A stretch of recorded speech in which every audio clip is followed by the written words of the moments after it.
Welcome to a special bonus episode of the Passive House podcast, recorded at North American Passive House Network's conference, Passive House for All, in June 2021 in New York City.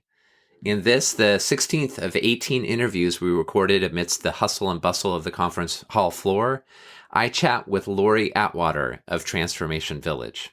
A couple of quick thank yous before we get started. First, thank you to NAPHN for putting on the conference and for partnering with us on these interviews.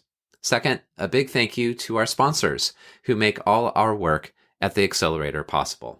Our founding sponsors are 475 High Performance Building Supply, Baxtingwe Architects, Glavel, Minutair, Mitsubishi Electric Train HVAC US, Partel, RDH Building Science, Rockwool North America, Stocorp, and Zola Windows. Our champion sponsor is SIGA, and our stakeholder partner is NYSERDA, the New York State Energy Research and Development Authority. So with that, please enjoy my interview with Lori.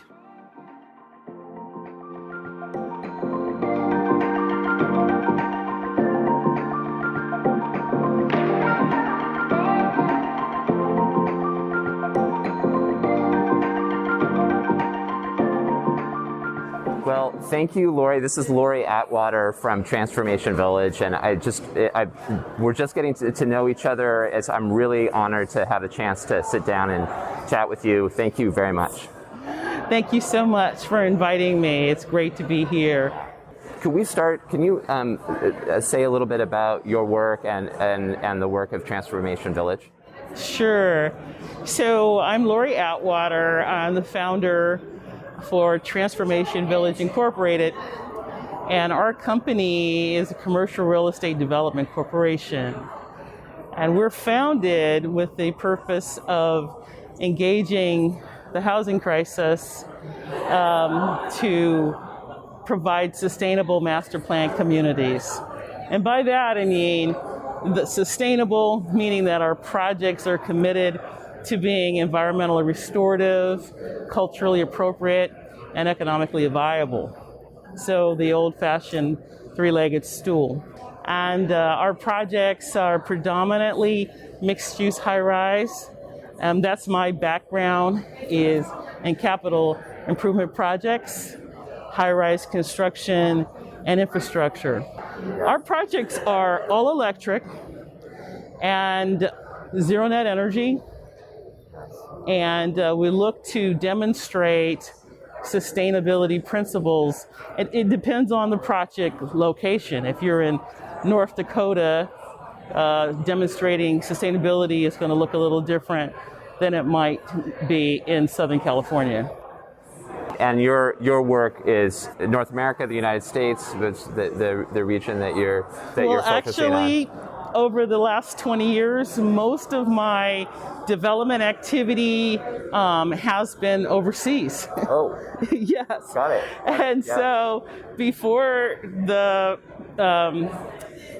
I started working for Southern California Edison, and I was developing projects in Indonesia.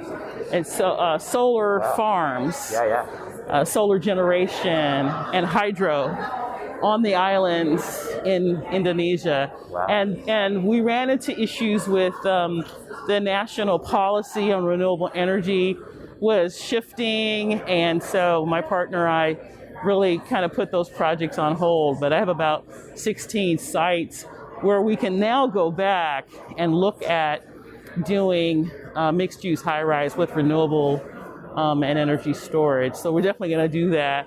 But here in the United States, we have a number of projects in California, and then we've identified 2 different projects on native land, on reservations in North and South Dakota. We have a project that we expect to move forward in Wisconsin, in Iowa, and Michigan. And so the thing that I've discovered as I've started to look at, as you know, what's happened to retail, our shopping malls are just in dire need of revitalization. Yeah. And so our team is looking at our first project probably being a California shopping mall revitalization, where we're adding towers, mixed-use high-rise, that are demonstrating all our smart city design. Nice. Yeah. You talk about restorative. I mean, that's restorative for communities. Restorative, putting the parking underground wherever we can so that we create these walkable villages that are inviting. And our projects, in terms of the social component, our projects are dedicated to be mixed income as well as mixed use. And so we work directly with the city or the county, whatever the jurisdiction is, to identify what their goals are for income level. And some of them are saying we need senior housing, or some of them are saying we need, moderate. We need housing for households that make $150,000 a year. Yeah, exactly. It's like, where do you find that? Yeah, housing is so tough. It's like, that's so moderate, affordable, in that range. The range is really like between households that are making $70,000 a year to those that are making $300,000 a year. I mean, that's where across the country, those are the people that can't find a new home, whether it's a rental or a purchase. They can't find new housing stock. So we have a huge, huge niche to fill. There's so much work that I would just like to train a team of about 5 people to develop and build just like we are, because there's just so much work to do. Yes, it's so critically important. So you've got this background in renewable energy, production development. You mentioned, we just talked about restorative. You mentioned net zero. So, what brought you to the North American Passive House Network conference? What that's a good question. What's the motivation? Yeah, I did. So I was certified as a LEED accredited professional in 2003. And so I've been involved in sustainability long before I got into energy, renewable energy, and energy efficiency. I was a project manager, doing residential, doing commercial LEED projects on university housing project. And so I have quite a few LEED projects that I've been involved in. As our housing industry just became more and more of a crisis, frankly, I just had a crisis of faith or something, where I said, here I am. I know I can make an impact. I can make a positive impact. What do I do? And I started working on a project, believe it or not, in Africa that was 10,000 acres. So it was a really, really big project. And through working on that project, it became clear to me, scale. Go big or go home. And so started talking with cities and counties, and they're like, we could, we're approving, County of Los Angeles approved 20,000 homes a couple of years ago. Just huge tract homes, single family residences, not affordable at all. They still sold out. They sold out before they were built. People are desperate to find somewhere to live. And so the county said, please bring us these projects.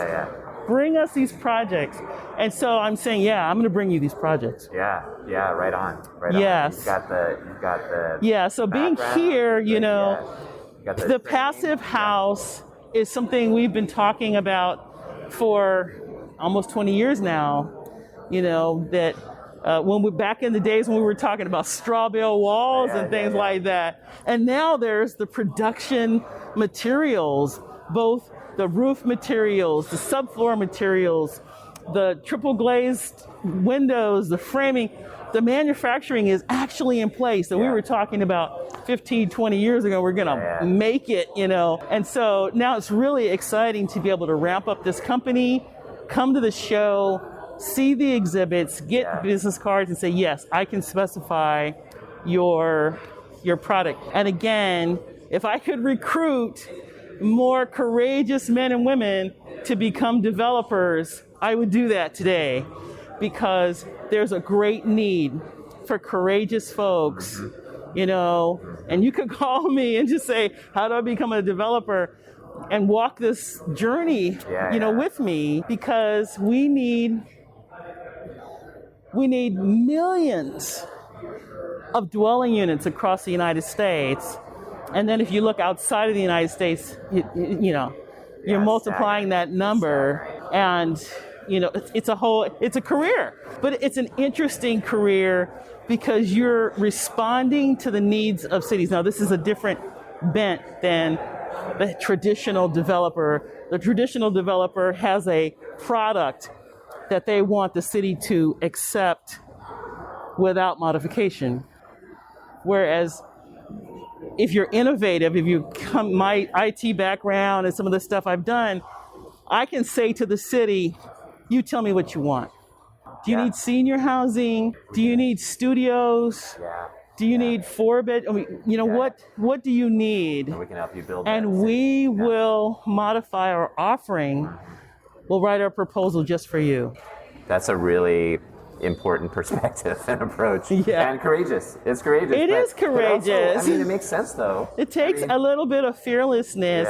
But doesn't it take that now? Aren't we at a time in the world where we need entrepreneurs to be, fearless, gutsy people that look at these challenges of climate change and housing and so forth and go, what can I do? How can I bring my network together? How can I bring my skills together to make this, to solve these problems? Yeah, that's so true. So true. So tomorrow's the tours. What are you hoping to see there? Oh, yes. So why New York? New York City. To see passive house high-rise. So that when I'm talking with cities and we're talking about urban infill, when we're talking about revitalization of shopping centers, and I'll say, I will push the envelope on your height limits. What's your tallest building now? Southern California, Northern California. What's your that's exactly what I say. I said, what's the highest, what's your floor limit for mixed use high rise? And they'll say 6 stories. So they'll say, oh, we've got 20 stories over there. Whatever it is, I want to push the limit on that. And why? Not just taller is better. It's not just that.